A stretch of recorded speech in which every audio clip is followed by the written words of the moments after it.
C'est-à-dire que, donc à la présidence, le capitaine Effoudou fait partie d'un pan du renseignement. C'est-à-dire que c'est le renseignement au niveau de l'état-major particulier du président de la République. Alors, qu'est-ce qu'on apprend? C'est que le même Atangandi, donc le secrétaire permanent du Conseil national de sécurité, aurait donc délivré le permis de port d'armes à M. Mamadou Sani, qui est en contrat avec l'État du Cameroun. Là, un officier de renseignement qui n'a pas fait défection, qui a été révoqué de l'armée, c'est-à-dire que révoqué de l'armée le 13 mars 2024, dans une affaire qui était liée à des accusations où une sorte de lien avait été établi avec ce qu'on appelle généralement au Cameroun des fémans, hein, des personnes d'une certaine moralité, qui sont des escrocs internationaux, qui brassent de l'argent ça et là à travers le monde, et qui au Cameroun justement font l'objet d'enrichissements illicites. Et donc ce sont des éléments de contexte à la fois de cette interview, mais aussi lié à la personnalité, donc à la trajectoire d'Effoudou, qui lui a son propre réseau. C'est-à-dire que pour être chef du renseignement à l'état-major particulier du président de la République à 29 ans, il faut avoir été compté. L'instrumentalisation du renseignement au Cameroun est un élément de conquête du pouvoir, un élément de prépositionnement dans la bataille de succession, et aussi un élément d'influence auprès du chef de l'État, un élément d'influence dans la République, un élément d'influence dans l'armature institutionnelle.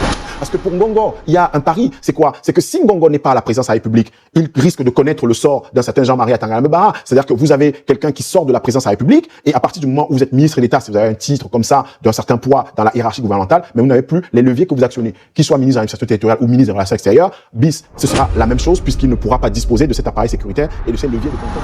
Donc, à la présidence de la République, comme je le disais tout à l'heure, il y a la DGRE, donc la Délégation Générale à la Recherche Extérieure, c'est le contre-espionnage camerounais, qui lui s'occupe du renseignement extérieur et des menaces à la sécurité de l'État. Et c'est justement l'un des pans des accusations qui sont portées par le capitaine Effoudou sur la personne du secrétaire général, ministre d'État, secrétaire général à la présidence de la République, Ngongo, qui donc instrumentaliserait donc ce dispositif de sécurité pour ses ambitions personnelles, pour ses ambitions présidentielles. Et cacherait certaines informations au président de la République. Donc là, en l'occurrence, des projets de coup d'État. Des projets de coup d'État. Bienvenue sur notre chaîne Kamer Today. La vidéo que nous proposons aujourd'hui est celle d'Abdelaziz Moundi, qui a une connaissance parfaite et presque infinie de la politique camerounaise et africaine en général. Il va vous entretenir sur un certain nombre de points. La structure pléthorique et concurrentielle de l'écosystème sécuritaire au Cameroun. Le simple fait qu'elle soit pléthorique donne de fait naissance à une forme de concurrence. La DGRE, la DGSN, la DSP, la MUGR qui s'entrechoquent au sein de la présidence. L'instrumentalisation du renseignement comme outil de pouvoir. Vous voyez, les hommes politiques se servent de renseignement pour anticiper sur leur avenir politique, bien évidemment. La guerre des clans, les Nanga, les Méomé Sala. Et d'ailleurs, avec l'affaire Effoudou, il s'est dit que le capitaine Effoudou est du clan Baboké, donc de l'Est. Par conséquent, de Chantal Biya. La figure du vice-roi qui plane et qui replane. Le secrétaire général à la présidence du Cameroun, Ferdinand Ngongo, est présenté comme l'ultra puissant. Il bénéficie déjà d'une longévité à nul autre pareil et de la délégation de signature. La précocité du capitaine Effoudou, 29 ans, patron du renseignement à 29 ans. La coptérie. Vous voyez bien qu'il est difficile pour un Camerounais lambda d'accéder à un certain âge, à un certain poste. Mais nous ne mettons pas en doute ici ses compétences. Mesdames et messieurs, on va longuement s'attarder sur l'affaire de Martinez Zogo et surtout du paradoxe de la compétence et de la disgrâce. La figure Echo, directeur de la DGRE, reconnu pour ses compétences, mais victime d'un complot. Que la compétence technique ne te protège au grand jamais dans ce pays de la lutte de pouvoir. Et que la disgrâce est souvent utilisée comme un outil politique. Mesdames et messieurs, Abdelaziz Moundi. Qui vous menacez, capitaine Effoudou? La personne qui représente jusqu'à présent un danger pour ma vie, c'est monsieur Ferdinand Ngongo, secrétaire général de la présidence de la République. Et en quoi Ferdinand Ngongo est-il une menace existentielle pour vous? Du moment où il a été exposé dans un plan bien oudi contre l'État du Cameroun et contre le président Paul Biya. À quel moment, capitaine Effoudou, votre tête a été mise à prix? Ma tête a été mise à prix lorsque nous avions en 2023 fait un rapport au président de la République faisant état de la présence aux encablures de la présence de la République d'un individu disposant d'armes de guerre. Le capitaine Effoudou évoque aussi des réseaux criminels au sein de l'appareil sécuritaire. Il affirme que finalement, dans un autre épisode, le commanditaire de l'assassinat du journaliste Martinez Zogo, c'est toujours Ferdinand Ngongo. Des accusations particulièrement graves, contestées par plusieurs acteurs et qui à ce stade ne sont pas étayées par des preuve définitive. Alors, qui est vraiment Donald Effoudou, pardon, pourquoi prend-il la parole aujourd'hui? Ces déclarations sont-elles le signe d'une nouvelle étape dans la guerre des clans qui se joue autour de la succession de Paul Biya? Et existe-t-il des précédents comparables dans l'histoire du Cameroun? Pour en parler, j'ai le plaisir d'avoir à mes côtés Abdelaziz Moundé, journaliste et analyste politique. Bonjour Abdelaziz. Bonjour Théophile, comment? Alors, qu'est-ce qu'on sait aujourd'hui sur ce fameux capitaine Donald Effoudou? Quelle place occupait-il dans l'appareil sécuritaire camerounais et pourquoi sa parole suscite-t-elle autant d'attention aujourd'hui? C'est un véritable buzz. Non, au-delà du buzz, une parole d'un officier de ce calibre de l'armée, surtout qui a occupé de fonctions aussi sensibles, sinon importantes dans l'appareil sécuritaire. L'appareil sécuritaire à la présidence de la République, c'est à la fois le Conseil national de sécurité qui a été mis en place en 2010, qui est présidé par qui est dirigé par un certain Atangandi, le secrétaire permanent. C'est l'état-major particulier du président de la République, avec le général Amungou. Donc ça, c'est vraiment le conseiller militaire restreint, une sorte de dédoublement du ministère de la Défense. Donc auprès du président de la République, il y a le ministère délégué à la présidence chargée de la Défense très précisément. Il y a la direction générale de la recherche extérieure, la DGRE, et la délégation générale à la sûreté nationale, donc la DGSN. Donc voilà un tout petit peu l'écosystème sécuritaire. Donc une entité comme celle de l'état-major particulier du président de la République, avec en son sein, dans la structuration organique de cette instance-là, un officier de renseignement qui n'a pas fait défection, qui a été révoqué de l'armée, c'est-à-dire que révoqué de l'armée le 13 mars 2024, dans une affaire qui était liée à des accusations où une sorte de lien avait été établi avec ce qu'on appelle généralement au Cameroun des fémans, des personnes d'une certaine moralité, qui sont des escrocs internationaux, qui brassent de l'argent ça et là à travers le monde, et qui au Cameroun justement font l'objet d'enrichissement illicite. Et qui bénéficient depuis des décennies de protection. De protection. On a vu avec Donatien Coignet, que c'était à l'époque de Jean Fauchivet, on a vu dans les années 90 un certain nombre comme ça de personnes qui revenaient au Cameroun avec beaucoup de millions, avec des fortunes importantes et qui étaient protégées, accueillies parfois à l'aéroport par des officiers de police ou de l'armée ou de la gendarmerie. Et là, en l'occurrence, pour revenir au capitaine Effoudou, il a la particularité d'avoir une certaine précocité. Donc, il est issu de la 35e promotion de l'école militaire interarmes, une structure qui a été mise en place dès 59 et opérationnelle depuis 61 au Cameroun pour former l'élite de l'armée, donc les officiers qui partent du grade de lieutenant et gravissent les échelons pour atteindre aujourd'hui, pour un certain nombre, le grade de général. Lui fait partie donc de cette 35e promotion, entrée en 2013 et sortie en 2017, et avec une ascension fulgurante, puisqu'il va se retrouver à 29 ans, quelques temps après, patron du renseignement au sein de l'état-major de la présidence de la République. Et vous savez, dans le renseignement au Cameroun, et comme dans d'autres pays, on l'a été un tout petit peu de la France, il y a des cloisonnements. Vous avez un pan qui a la DGRE, qui est sous le contrôle du secrétaire général de la présidence de la République. C'est pour cette raison que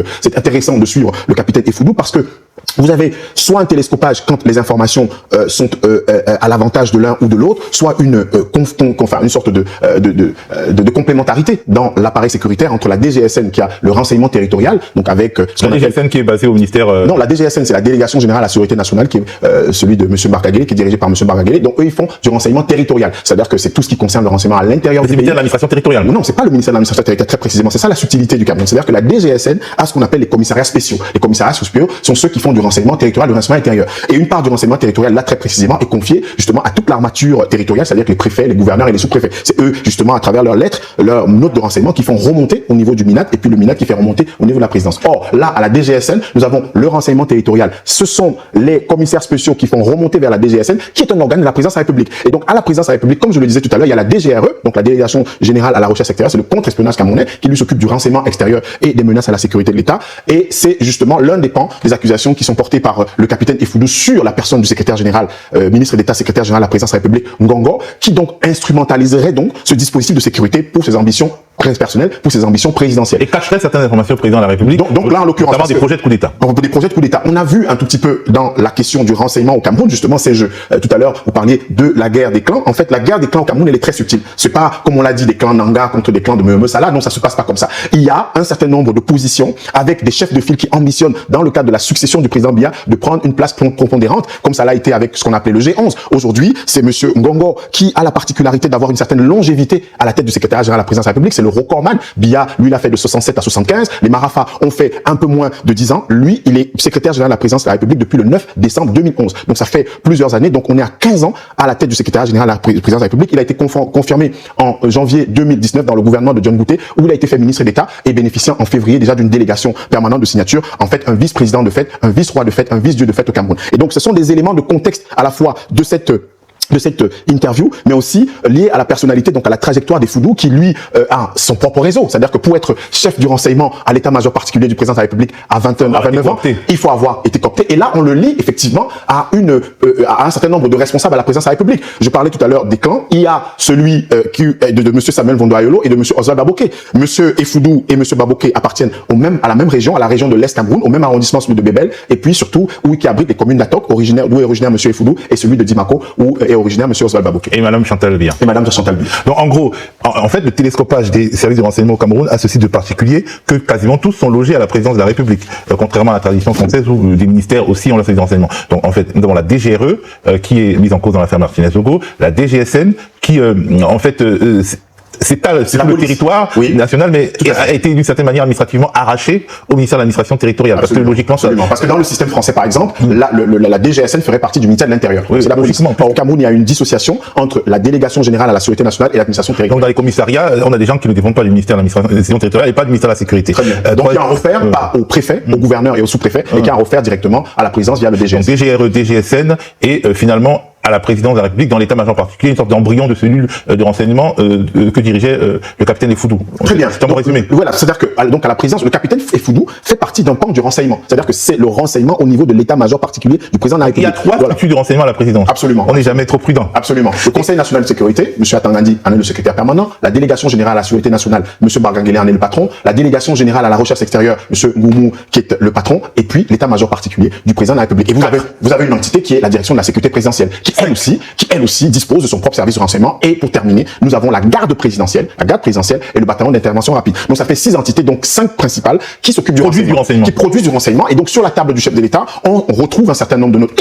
Et ce qui est intéressant là-dedans, c'est qu'il y a l'instrumentalisation des notes qui remontent au président de la République. Une affaire précédente, celle qui a amené le ministre Mebengo en prison pour aujourd'hui 25 ans de prison, c'est que les notes de renseignement qui incriminaient M. Mebengo dans le cadre de l'affaire McForce étaient souvent subtilisées par un certain nombre de réseaux à l'intérieur de la présidence de la République et ne parvenaient pas au président de la République. Au point où, c'est quand le journal L'Express en France a publié donc les résultats d'une enquête en France qui concernait Boubaye Maïga, qui avait été secrétaire général de la présidence de la République au Mali et d'Ongongo dans le cadre de l'affaire McForce, c'est où, comme c'était rendu public, le président Biya s'est rendu compte effectivement qu'il y avait une affaire qui concernait Mebengo, qui avait passé le temps à lui dire, à travers les notes qui lui étaient convoyées par le conseiller spécial, le vice-amiral Fouda, qu'il s'agissait d'un complot international contre lui. Donc c'est pour dire que l'instrumentalisation du renseignement au Cameroun est un élément de conquête du pouvoir, un élément de prépositionnement dans la bataille de succession et aussi un élément d'influence auprès du chef de l'État, un élément d'influence dans la République, un élément d'influence dans l'armature institutionnelle au Cameroun. Alors le capitaine Effoudou explique donc qu'il a été l'objet d'un complot parce qu'il avait des informations qui mettaient en cause Ferdinand Ngongo, le secrétaire général de la présidence de la République, ce qui l'a obligé à partir. Tu dis en fait peut-être, mais de toute façon il y a aussi une affaire où on l'a dit liée à des intérêts mafieux. On reste dans cette double hypothèse, les deux peuvent se compléter de toute façon. Mais qu'est-ce qui explique le calendrier donc de la prise de parole du capitaine Effoudou? Alors le capitaine Effoudou, quand le 13 mars 2024 il est radié, après il y a un avis de recherche qui avait été lancé pour désertion, en temps de paix, évidemment frappé dans le cadre du règlement intérieur de l'armée, c'est l'article 4 justement du règlement intérieur de l'armée. Donc effectivement il est hors des radars pendant un certain nombre d'années, 3 ans, et il surgit donc à travers cette interview chez notre confrère Morgan Palmer où il fait en tenue de fonction, où il porte beau. Voilà, il porte beau, il fait donc ses révélations concernant effectivement un certain nombre d'affaires. L'une de ces affaires concerne Mamadou Sani. Mamadou Sani, c'est un ancien légionnaire français, et on apprend subséquemment à la suite de la prise de parole du capitaine Effoudou que Mamadou Sani, effectivement, le capitaine Effoudou, il y a dans le propos du capitaine Effoudou des témoignages indirects et des témoignages directs. Les témoignages indirects vont concerner l'affaire Martinez-Ogo, on reviendra là-dessus tout à l'heure, vont concerner aussi d'autres éléments concernant l'effet de corruption de raquettes au sein de l'armée, donc notamment la gendarmerie. Et les témoignages directs, c'est que M. Mamadou Sani serait donc venu devant la présidence de la République avec un certain nombre, portant sur lui un certain nombre d'armes qui ne sont pas dans les dotations de l'armée du Cameroun. Or, qu'est-ce qu'on apprend? C'est que le même Atangandi, donc le secrétaire permanent du Conseil national de sécurité, aurait donc délivré un permis de port d'armes à M. Mamadou Sani qui est en contrat avec l'État du Cameroun. Il y a des armes de type semi-automatiques qui sont des armes tchèques et des armes de pistolet au point qui sont des armes de fabrication autrichienne. Donc la prise de parole de monsieur Effoudou, donc du capitaine Effoudou en l'occurrence, permet de dessiller le regard, de jeter une lumière crue sur les pratiques qui étaient en cours au sein de l'armée, de l'appareil sécuritaire et du haut niveau de l'État et qui commencent effectivement aujourd'hui à être dessillées. Et donc dans la prise de parole d'Effoudou, il y a une question d'opportunité. L'opportunité, pourquoi maintenant? L'opportunité, pourquoi après une série de révélations sur monsieur Oswald Baboké? Parce que là, en l'occurrence, on a fait 2 émissions sur effectivement monsieur Baboké qui était incriminés, mis en cause dans un certain nombre d'affaires, notamment concernant le pillage de l'or au Cameroun et puis des questions d'enrichissement illicite, parce qu'il était un tout petit peu sous les feux des projecteurs pour cela. Et il y a donc cette question d'opportunité. Pourquoi maintenant? Et aussi la cible. C'est possible, évidemment, les hypothèses peuvent être avancées de ce point de vue-là, mais il faut toujours, dans la question, saisir à la fois l'opportunité et puis le bruit de fond. Le bruit de fond, c'est ce que ça révèle sur la gestion de l'appareil sécuritaire, l'instrumentalisation de la sécurité, le renseignement pour les ambitions personnelles, et puis aussi, en toile de fond, c'est la bataille de succession au sein de l'élite dirigeante camerounaise. Alors, Abdelaziz, je m'avance un peu trop, mais cette histoire Sani peut nous laisser entendre qu'il y a une forme de préconstruction de milices personnelles par des personnalités influentes. C'est-à-dire quand on entend qu'un haut responsable de l'État, qui aujourd'hui est ministre de l'administration territoriale, qui est responsable donc, du Conseil national de la sécurité, a donné un permis de port d'armes, etc. à quelqu'un qui ne fait pas partie officiellement de l'armée camerounaise, on peut se dire que d'une certaine manière, à l'intérieur comme à l'extérieur de l'armée officielle, les personnes et les clans qui s'activent pour la succession préparent déjà la probabilité de milices. Il y avait déjà cela dans l'air au Cameroun. Souvenez-vous, quand il y a eu l'affaire du G11, on avait mis à l'index un certain nombre de personnalités qui, en accumulant la fortune publique, se préparaient, comme dans les pays voisins, le Congo sous l'ère Sassou, avec les ninjas, les Kolela, etc., avec des milices qui se battaient pour le pouvoir, ou en Centrafrique, ont transposé ça à la situation du Cameroun, avec l'âge du capitaine qui commençait justement à peser. Et donc pour eux, pour ces analystes-là, il y avait la possibilité que ceux qui ont constitué des fortunes immenses en un temps record auraient recours à des milices pour cela. Et là, dans le cas d'espèce pour Mohamed Sani, il y a deux choses. Première hypothèse, c'est que Mohamed Sani, comme d'autres agents, comme d'autres intermédiaires, comme d'autres marchands d'armes, étaient en charge effectivement de la négociation d'armes pour l'effet de la dotation des forces armées et des forces de défense de sécurité camerounaises. Deuxièmement, c'est que, suivant ce qu'indique le capitaine Effoudou, si il a bénéficié de protection alors même que des renseignements posés sur la table du chef de l'État faisaient état d'une possibilité de coup d'État, s'il a été protégé, eh ben, ça peut vouloir dire que il y avait donc, pour ceux qui sont incriminés mis à l'index par le capitaine Effoudou, la possibilité que ce soit des gens qui se constituent effectivement ces groupes de sécurité, ces milices pour peser dans les batailles finales de succession. Alors, quel poids les accusations du capitaine sur l'affaire Martinez-Ogo, qui pointe sans grand suspense Ferdinand Ngongo dans ce feuilletonnage, quel poids ça pourra avoir et du coup, pourquoi feuilletonner? Voilà, dans le teaser de cette émission, évidemment, pour ceux qui étaient avertis, qui avaient suivi un tout petit peu le fil à la patte, la trame du propos du capitaine Effoudou, il y avait déjà l'évidence d'une incrimination de Ferdinand Ngongo sur la question. Il y avait l'ombre d'aucun de ce point de vue-là. Mais ce qui est intéressant, c'est quoi? C'est qu'un crime, c'est un mobile, ce sont des moyens et c'est une opportunité. Et donc, dans les cas d'espèce, quand le journaliste, le confrère Morgan Palmer lui demande quels sont les mobiles qui inciteraient donc Ferdinand Ngongo, le mis en cause par le capitaine Effoudou, à pouvoir agir, il y a évidemment en toile de fond, effectivement, ces jeux de pouvoir, ces jeux de contrôle d'un certain nombre de structures sécuritaires. Là, en l'occurrence, la DGRE qui était dirigée de main de maître par ECHO, c'est qui? C'est quelqu'un qui a connu justement une disgrâce, qui a été envoyé en Russie avant de revenir au Cameroun. Il avait été directeur des renseignements généraux, donc à la direction générale de la sécurité nationale, avant de revenir pour ses faits et armes, parce que c'est quelqu'un qui était reconnu dans le milieu du renseignement comme étant quelqu'un de très très compétent. D'ailleurs, dans les témoignages du colonel Otoulou, donc qui était le 33e ou 34e témoin dans le cadre de l'affaire Martinez-Ogo,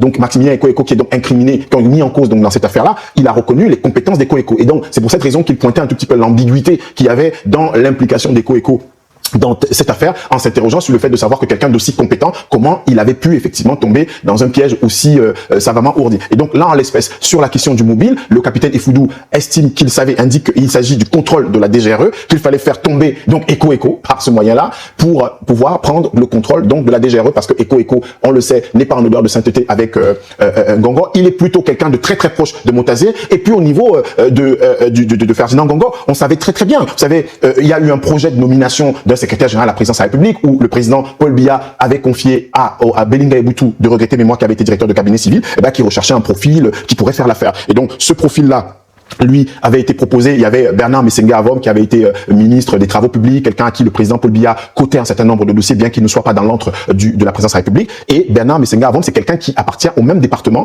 que Ferdinand Ngongo, c'est la Haute-Sanaga. Donc il y avait une rivalité comme ça au sein donc de ce département-là. Et finalement, c'est Ferdinand Ngongo qui a fait un tour au cabinet civil de 97-98 pendant un an avant d'être premier conseiller à l'ambassade du Cameroun, à la représentation du Cameroun à New York jusqu'en 2010, où il revient comme secrétaire général du ministère des des relations extérieures avant d'être bombardé, propulsé à cette fonction contre toute attente. Et donc, vous avez quelqu'un comme ça qui a tissé sa toile au sein de l'appareil d'État, tissé sa toile au sein de la présidence de la République, contrôlé un certain nombre de leviers de pouvoir, été amené à travers les enquêtes de la Chambre des comptes de la Cour suprême à être incriminé dans le cadre de ce qu'on appelle le Covid Gate, c'est-à-dire que des questions de surfacturation d'un certain nombre de commandes pour faire face à la pandémie du Covid. Il a fait l'objet d'un mandat d'amener auquel il n'a pas déféré. Donc on a donc un personnage comme ça qui fait l'objet à la fois de batailles, de jeux de pouvoir au sein de l'élite dirigeante du Cameroun, mais aussi d'un certain nombre d'accusations graves sur la manière par laquelle il contrôle l'argent public, sur la manière par laquelle il tisse sa toile dans le cadre du conflit dans le cadre de la bataille de succession, et aussi dans la manière dont il se positionne pour pouvoir prendre les rênes du pays après le président Biya.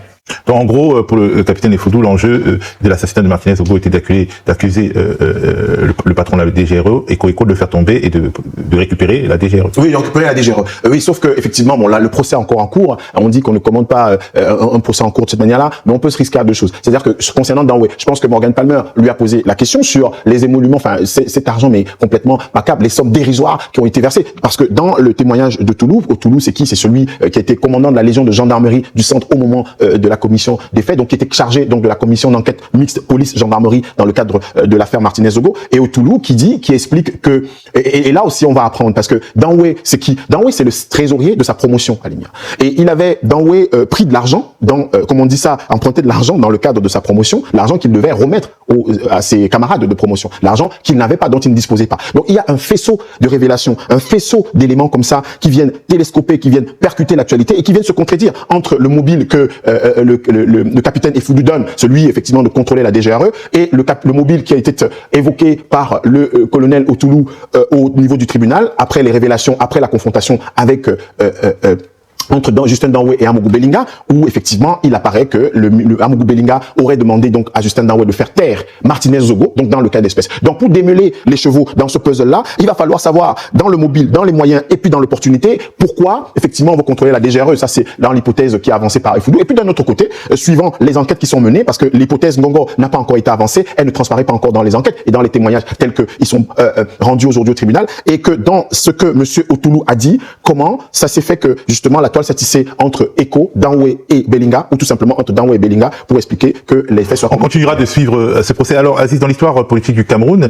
j'aimerais savoir, est-ce qu'on a déjà vu d'anciens responsables des services de renseignement de la sécurité sortir publiquement pour mettre en cause le cœur du pouvoir, ou alors d'autres lanceurs d'alerte de ce type? Existe-t-il des précédents comparables? Je me souviens qu'il y avait il y a de très nombreuses années l'histoire du jeune ami du président de la République, qui n'était pas officiellement membre du renseignement, mais ça avait fait tomber la République, il s'appelait Ebale Angounou. Ebale Angounou, oui, avec des histoires macabres de sang, des histoires sanguinolentes, un peu comme ça, brumeuses, qui étaient assez horribles à entendre. C'est le jeune ami du président, mais lui n'occupait pas une position institutionnelle comme celle du capitaine Effoudou. Il y a les commissaires Zogo, Léopold et Béné, qu'on a connus justement, qui étaient des jeunes pousses un peu comme à l'image du capitaine Effoudou, qui ont fait défection des services de police, qui sont retrouvés en exil, qui ont fait un certain nombre de révélations sur le cœur du pouvoir et un certain nombre de pratiques. Notamment dans l'émission Fauteuil rouge de Morgan Palmer, ça ne s'invente pas. Et puis également, il y a le commissaire Hila. Lui, il s'est retrouvé du côté du Canada. Le commissaire Hila, c'est quelqu'un de très intéressant, commissaire de police, intellectuellement très assis, lui aussi, qui avait dirigé les renseignements généraux en son temps et qui avait fait un certain nombre de révélations. Donc ça avait fait l'objet d'un livre, un certain nombre de révélations concernant le fonctionnement, là, les cloisonnements au niveau des appareils sécuritaires, au niveau de l'appareil de renseignement, mais aussi des pratiques d'un certain